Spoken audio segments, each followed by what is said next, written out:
Ako yung pinag-uusapan ni Pastor. Okay? So, that's number one. Ulitin ko ha. Alam niyo po, it's not really important what we expect. What important is what Christ expects. Okay, as we go along, number one. Number two, meron din mga tao na when they come to church, ang hinahanap nila yung mga taong kagaya nila. Ayan. Diba? Nagpasok niya. Cool ba yung mga tao dito? Diba? Social ba? Oh, rich ba yung mga tao dyan? Diba? Mga tao ba dito bumibili ng Rolls Royce dahil sa payong? Gaya na hinahanap, diba? Pero, di ba, do you remember the story in the Bible? Sa Bible kasi, iniutos sa atin ng Panginoong Jesus, there should be no partiality. Di ba? Yung mga ushering ministry, di ba, hindi niya tinitingnan kung mabigat yung mga kwintas mo para sa unahan ka maupo. Hindi po. Yung mga naupo dito sa unahan, maaga po dumating niya, kaya nandito, ha? Kasi di ba sa Bible, kung sino yung makakapal yung ginto, nasa unahan nakaupo. Di ba? Pagka mukha kang gusgusin, jologs, doon sa likod. Eh wala po, hindi po ganoon sa BOCC, ha? Amen. Amen. Dito po, welcome po tayo lahat. Amen? Okay, so, yun ang reason ng ibang tao na when they come to church, nakagagawa na may mga parang ayoko dito kasi parang mga jeje yung mga tao nito. Yeah. Okay, may story daw na merong isang member ng church. Okay, medyo matanda ang babae na, hindi po kayo yun, ha? Matandang babae na every Sunday nandun siya sa may pintuan, tinitingnan niya yung mga pumapasok. And one Sunday, merong grupo ng mga parishioners, okay, na papasok doon sa church at pinigil niya. Sabi niya gano'n, I think doon na lang tayo sa ibang church. Okay? So, siyempre, nabigla ngayon yung mga mag-church, hindi na sila pumunta doon sa church na. Later on, nung nakausap ng member ng church na yung ibang member, tinanong ng ibang member, bakit yung pinigilan? Anong dahilan bakit hindi nyo pinapasok yung mga mag-church na yun? Ang sagot niya, sabi niya, kasi hindi naman sila mukhang kagaya natin. Hindi naman sila mukhang mga business people. Hindi sila mukhang professional. Hindi sila mukhang elite.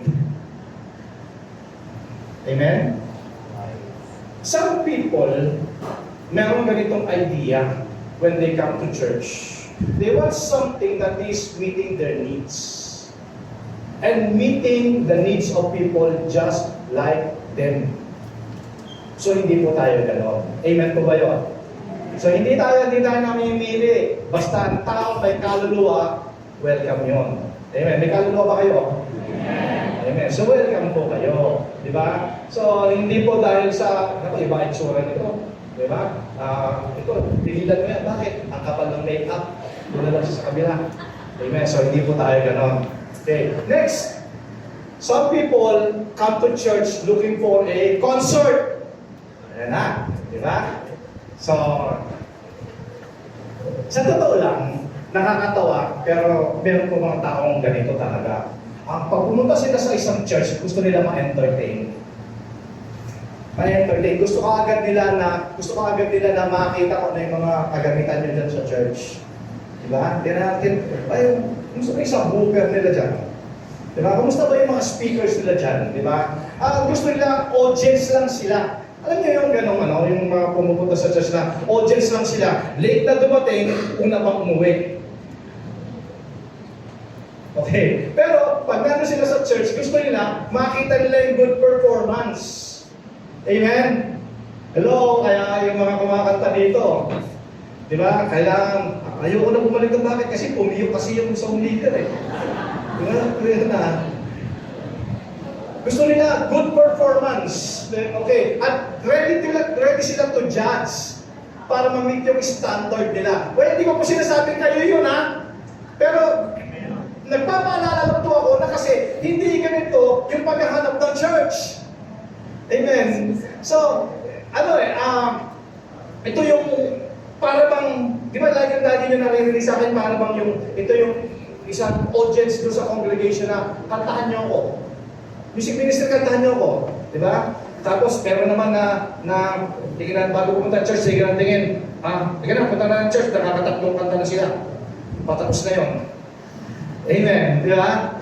Mga kapatid, pag nagsimula po ang worship service, holy na kay Lord yun. Holy na po yun. Huwag kayo magbilang ng ang ilang kanta na. Di ba? Hindi po. Holy na po sa Panginoon yun.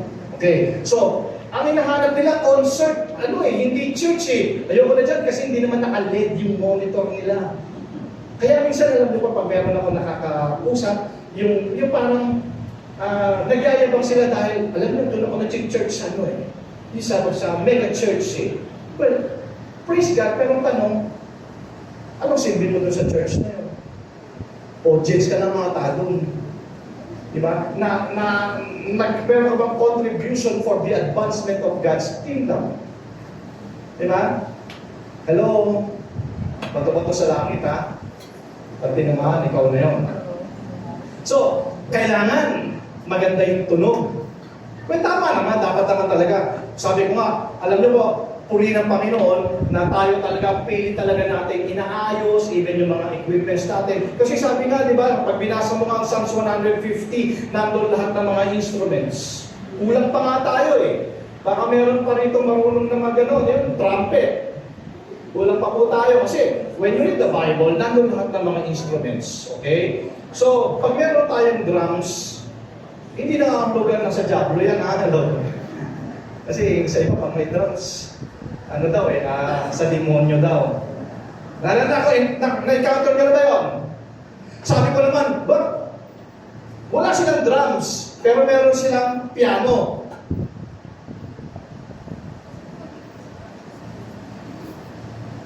Anong instrumento ba lumabas si Frankenstein? Piano, di ba? Sino mo yung joke lang po yan, pero kasi may mga tao kasi talagang ganun no? Na parang sila lang yung tama na So, okay. Gusto nila, maganda yung performance. Yun na kasi hinahanap na concert eh. Gusto nila, galawang SB19 at saka Bini, yung mga natin, music ministry. Well, nakakatawa po pakinggan pero totoo yun. Meron po talaga mga tao na yun yung expectation nila when they come to church. Okay. Now, next is, may mga people naman when they come to church, naghahanap naman sila ng charitable institution. Kasi some people view it as a social service organization ng isang church, di ba? Na alam kasi nila ang mga anak ng Diyos kasi talaga matulungin. Matulungin talaga tayo and all over the world talagang ito talaga yung gusto natin yung maging blessing to others. Kaya nga ang tinatarget talaga ng mga scammer yung mga taong church eh. Ingat po kayo. And lastly, syempre, some people, when they come to church, they view it as a building. Eh, ang sabi ng Bible, we are the church eh. Pag sinabing church, tayo po yun, tayo yung iglesia. Tayo yung kapuluan ng mga mananampalataya. Pag sinabi ba dito ni Sister Dana, good morning church, sasagot ba yung mga building na yan? Ba't kayo sumasagot? Kasi tayo yung church. Okay, we are the church, tayo yung temple ng Holy Spirit, not this building. Amen. So we are the church. Ang church alive.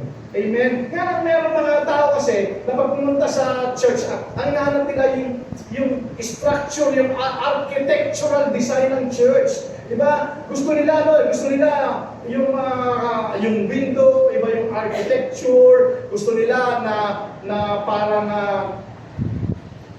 kaya nga, sorry po, I'm not against. Kasi meron kasing may nakakausap kasi ako na mas gusto nila mag-church doon sa mga mall. Kasi nga naman, pagkatapos ng mag-church, kasi wala naman, parang audience lang eh. Di naman siya worker. Pagkatapos nga naman mag-church, mamamasyal na at pagkakainan na. Hindi naman po masama yun. Kaya lang, hindi dapat ganun yung motivation natin, bakit tayo nag-church. At saka doon kasi sa mall, kasi pwede ka doon naka-shorts eh. Pwede ka naka-belt lang. Amen. You know what I mean? Tapos kasi, pag doon kasi sa mga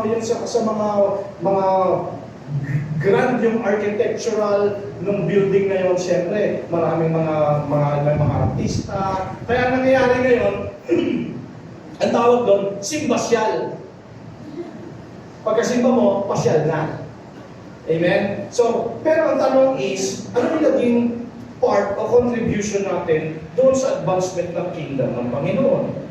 Diba? So dito makikita natin types of people. Types of people na ano yung ine-expect nila when they come to church. Sabi natin kanina, number one, yung ibang people, praise God, wala dito, ang hinahanap nila is parang social club.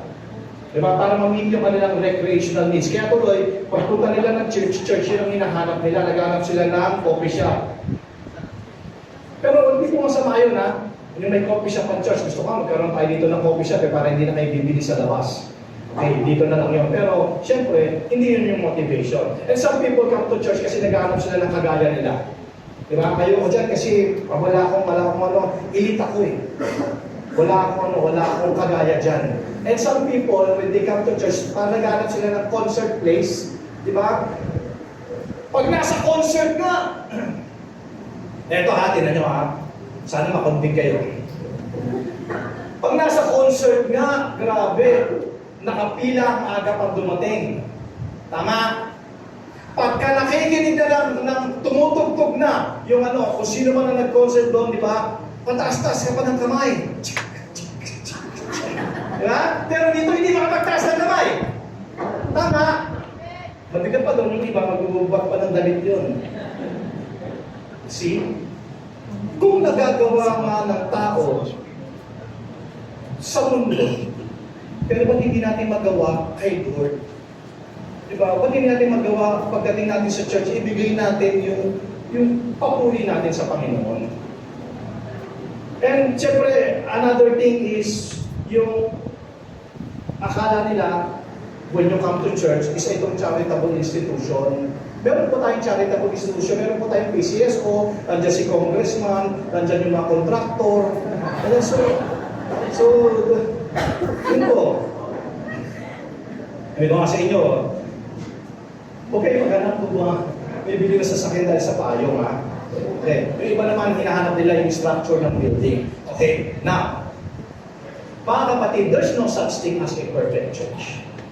Kahit saan po kayo pumunta, hindi kayo makakita ng perfectong church. Okay? Kailangan kasi yung church na yan, dapat King James ang Bible dyan eh. Tama? Well, wala naman po problema doon. Pero di ba, ang pinakamagandang translation ng Bible is yung natatranslate sa buhay natin.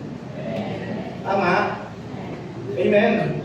Now, dapat kasi, walang drums doon sa church na yun eh. Dapat kasi perfecto yung mga tao. Kala nila, pag nasa loob ka ng church, anghel ka na. Pero hindi po totoo yun. So, ito yung ine-expect. Pero, sabi ko nga po, there's no such thing as a perfect church. Pero kung hinahanap ninyo ay si Yeso Cristo, sigurado makikita nyo yan dito sa BOCC. Amen. So, it's not really important what we expect of the church. What's important is what Christ expects. So, tanong, Pastor, ano ba talaga yung ina-expect ni Jesus sa atin? What is He looking for? Okay, and I believe this is the most important. Okay, the utmost important for us. Kasi ito naman kaya nga ibinigay ni Jesus yung life niya para sa church. So thankfully, hindi na natin kailangan manghula pa kung ano ba talaga yung ina-expect ni Jesus para sa atin. Tayo mga church, okay? Alam niyo po, pag binasa niyo ang Bible, paulit-ulit tayong nare-remind ng purpose, ng importance doon sa command ni Jesus. Okay? So, dinidescribe yung dapat na focus natin. Okay? So, as a church, balikan natin yung binasa natin kanina, John chapter 20. 19 to 23 and Matthew 20, 18 to 20. So makikita natin dito, by far, the most famous is the Great Commission. Kaya nga sabi ko sa inyo, ito po ay, this is just more than a sermon. Ito po ay isa ding paalala muli, reminder muli sa atin ito, na ang bawat anak ng Diyos, tayo po ay nasa rescue mission. Kinumission po tayo for the Great Commission. Sabi dito sa Matthew, this Great Commission begins by saying, all authority has been given to me in heaven and on earth.